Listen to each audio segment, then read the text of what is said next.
August 20th, 2013. We were at work when we heard Muslims were burning churches. In the small village of Delga, 4 hours south of Cairo.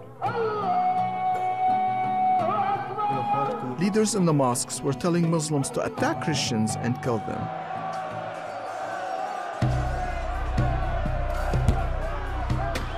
Boutros and his father, Eskander Tos, both Christians, were in their family barber shop when a mob of Muslims attacked them. They broke into the shop, took everything, and burned the place down. Boutros managed to escape. His father wasn't so fortunate. They caught my father and shot him multiple times. Then they dragged his body to the mosque. Warning, the following images are graphic. That afternoon, someone with a cell phone recorded this video of Boutros' father's body riddled with bullets being dragged through the streets.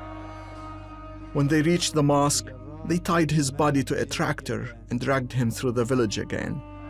The mob continued to mutilate his father's body, all the while chanting Allahu Akbar, Arabic for God is great. He was buried hours later in a nearby cemetery. The next day, some people dug up his body and dragged it through the village again. They did this 3 times that day. Boutros and his family have since escaped from Delga. We have no money, no clothes, no job. Our home is destroyed. Our business is destroyed.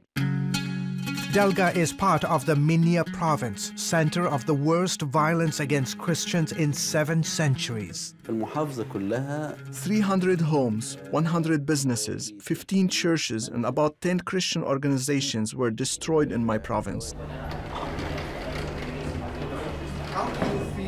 Anba Makarios is head bishop of Minya's Coptic Church, home to the largest number of Christians in Egypt.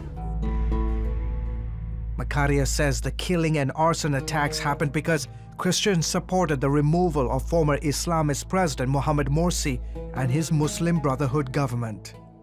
But the cost to Egypt's Coptic community has been staggering. More than 100 churches, hundreds of homes and businesses destroyed. And today the government says it will try to rebuild all the places of worship. But the big question, what about those who have lost everything, their livelihood and their homes? Christians in Egypt are expecting death at any time. And he should know. Days before this interview, Makarios was the target of an assassination attempt. Driving through a town in Minya province, gunmen began firing at his car. I thank the Lord I'm still alive, but I'm like anybody else in Minya. We all face dangers. My life is not more precious than any other soul in Minya. Christians make up about 10% of Egypt's 80 million population. They face daily harassment nearly a year after Morsi's ouster and the government's crackdown on the Muslim Brotherhood. They put a gun to my head and in my mouth. I started to pray, Lord, my life is in your hands, and I'm ready to go when my time is up. We've concealed Joseph's identity for security reasons. He was abducted late last year by 7 gunmen and tortured for 2 days. I call them the 48 hours of death. No food, no water, no light, no sleeping. I was blindfolded that entire time, and they kept beating me, punching me in the face, on my shoulder and on my back. Kidnappers routinely target Christians. I asked one of the kidnappers, why do you just kidnap Christians? And he said, Christians are weak. They don't retaliate with violence and they have money. The men initially demanded a ransom of $80,000. After hours of negotiations, they settled on $43,000.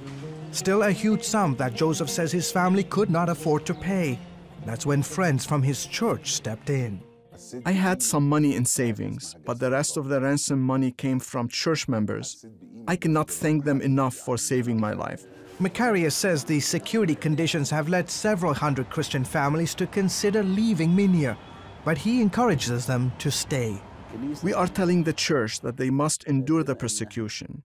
We must consider it an honor to endure this persecution, otherwise, it will contradict the level of our commitment to our faith. Egypt holds presidential elections later this month. Joseph is praying the country's Christians will see better days. The Muslim Brotherhood's time in office almost destroyed our country, but we are thankful they never had the opportunity to finish their term. Now it will take some time to secure our country. Meanwhile, Boutros and his family are still hiding in an undisclosed location, but hope to one day go back home to Dalga. Christians view the current situation as an opportunity to witness about Christ through our suffering. We have to be tolerant and keep praying for our enemies. George Thomas, CBN News, reporting from Minya Province, Egypt.